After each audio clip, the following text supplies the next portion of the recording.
નમસ્તે વિદ્યાર્થી મિત્રો, ધોરણ 6 હિન્દી પ્રથમ સત્રના અભ્યાસક્રમમાં ગયા વિડીયોમાં આપણે પાઠ 2 એક જગત એક લોકની સમજૂતી જોઈ હતી. આજના વિડીયોમાં આપણે આ પાઠના અભ્યાસ અને સ્વાધ્યાયના પ્રશ્નોનું સોલ્યુશન જોવાના છીએ.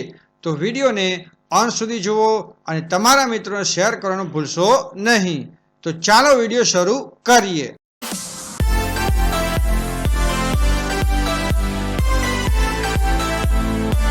સૌ પ્રથમ આપણે અભ્યાસના પ્રશ્નો જોઈશું. અભ્યાસમાં પ્રશ્ન નંબર 1, निम्नलिखित प्रश्नों के उत्तर दीजिए. नंबर 1, एक जगत एक लोक ऐसा कवि ने क्यों कहा है? तो जवाब थशे कवि ने एक जगत एक लोक ऐसा इसलिए कहा है क्योंकि इस संसार में सभी मनुष्य समान है, सभी को एक ही सूर्य प्रकाश देता है, एक ही चंद्रमा शीतल चांदनी देता है, एक ही हवा सबको जीवन देती है और एक ही पानी से सबकी प्यास बुझती है.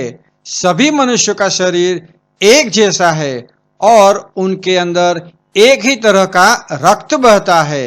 इस प्रकार सभी चीजें एक समान है तो पूरा जगत भी एक ही लोक है. नंबर 2, एक रक्त का अर्थ समझाइए. एक रक्त का अर्थ है कि सभी मनुष्यों के शरीर में एक ही रंग का और एक ही प्रकार का रक्त यानी कि खून बहता है, चाहे वे किसी भी जाति, धर्म, रंग या देश के हो. शारीरिक रूप से वे सब एक समान है और उनमें कोई भेद नहीं है. नंबर 3, हमारा धर्म क्या होना चाहिए? हमारा धर्म प्रगति करना, न्याय अपनाना और मानवता की सेवा करना होना चाहिए. हमें विश्व शांति के लिए प्रयास करना चाहिए और एकता बनाए रखनी चाहिए. नंबर 4, हमारा जीवन सुख दुख की एक कहानी है, ऐसा कवि ने क्यों कहा है? जवाब थशे कवि ने ऐसा इसलिए कहा है क्योंकि मनुष्य के जीवन में सुख और दुख दोनों आते जाते रहते हैं. कोई भी ऐसा व्यक्ति नहीं है जिसके जीवन में केवल सुख ही हो या केवल दुख ही हो.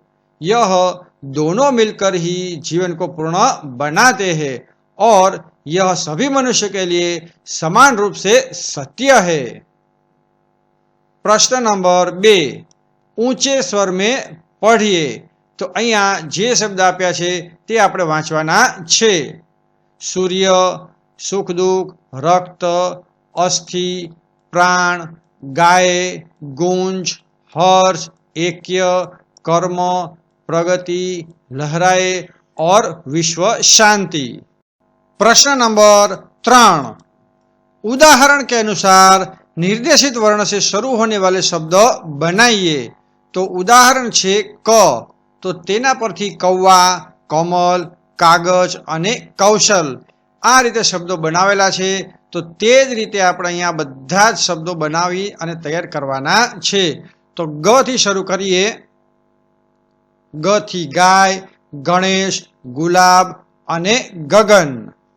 पछी घ थी घर, घड़ा, घोड़ा अने घास. च परथी बनावानुं छे चम्मच, चमक, चंदन अने चरण. म परथी बनावीशुं मकान, मछली, माला अने मंदिर. प्रश्न नंबर 4, शब्द सारणी. उपयुक्त सारणी में कुछ शब्द दिए गए हैं, उन्हें ढूंढिए और उनका वाक्य में प्रयोग कीजिए. जैसे बाइबल. तो अहीं आपने जे शब्द आप्या छे तेमां एक बाइबल शब्द आपने बतावेल छे अने तेना परथी अहींया वाक्य आपणे उदाहरणमां आपेलुं छे. बाइबल ईसाई धर्म ग्रंथ है. तो ए ज रीते हवे आपणे शरू करीए शब्द शोधवानुं. तो पारसी, हिंदू, मस्जिद, गुरु ग्रंथ साहिब, सिख, ભારત, મંદિર, રામાયણ, ઈસાઈ, મુસ્લિમ. હવે આપણે આ બધા જ શબ્દો પરથી વાક્ય બનાવીશું. નંબર 1, पारसी.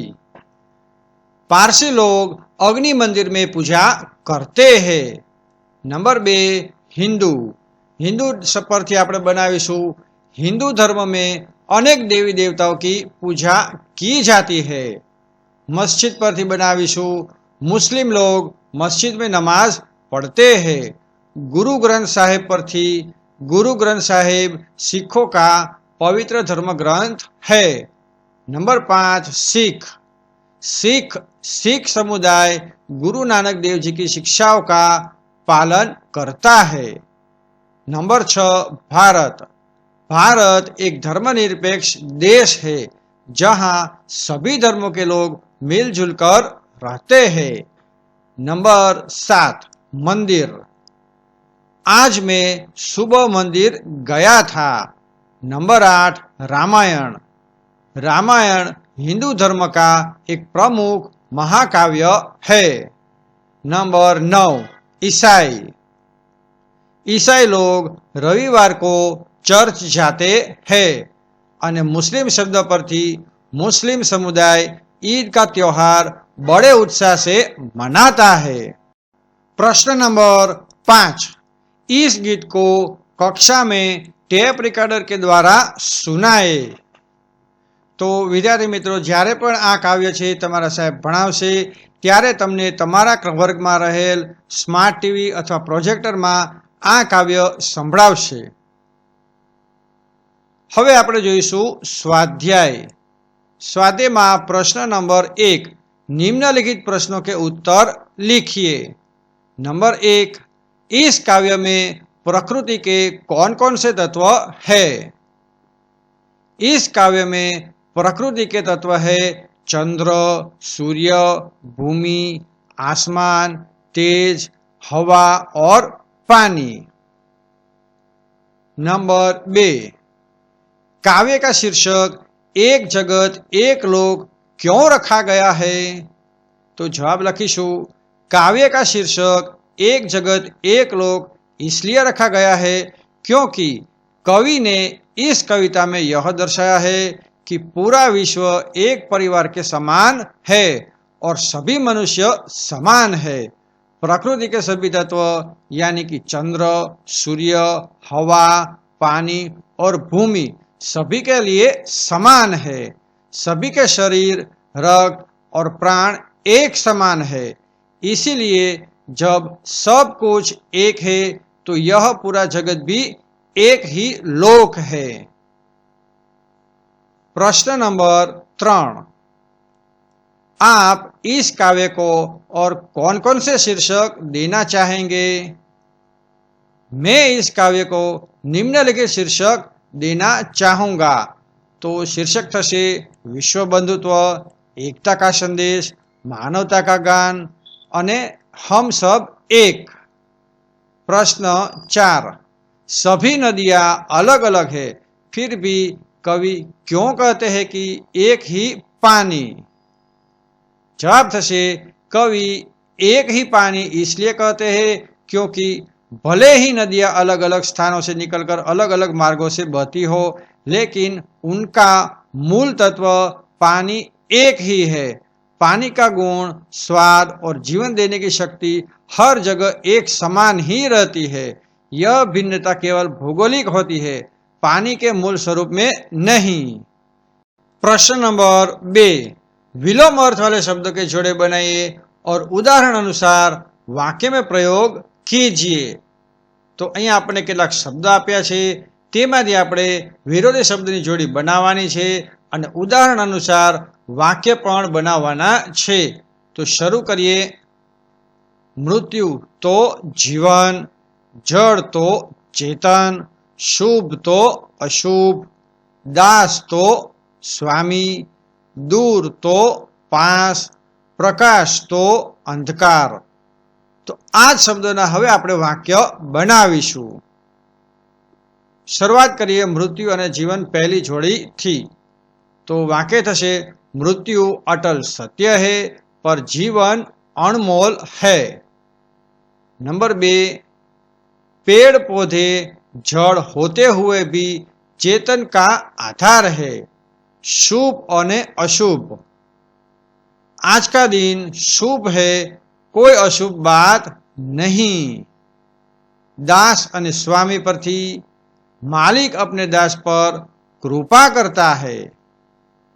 दूर और पास पर थी मेरा स्कूल घर से दूर नहीं बल्कि पास ही है।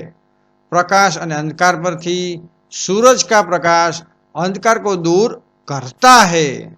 प्रश्न नंबर 3, उदाहरण के अनुसार समान प्रास वाले शब्द बनाकर लिखिए।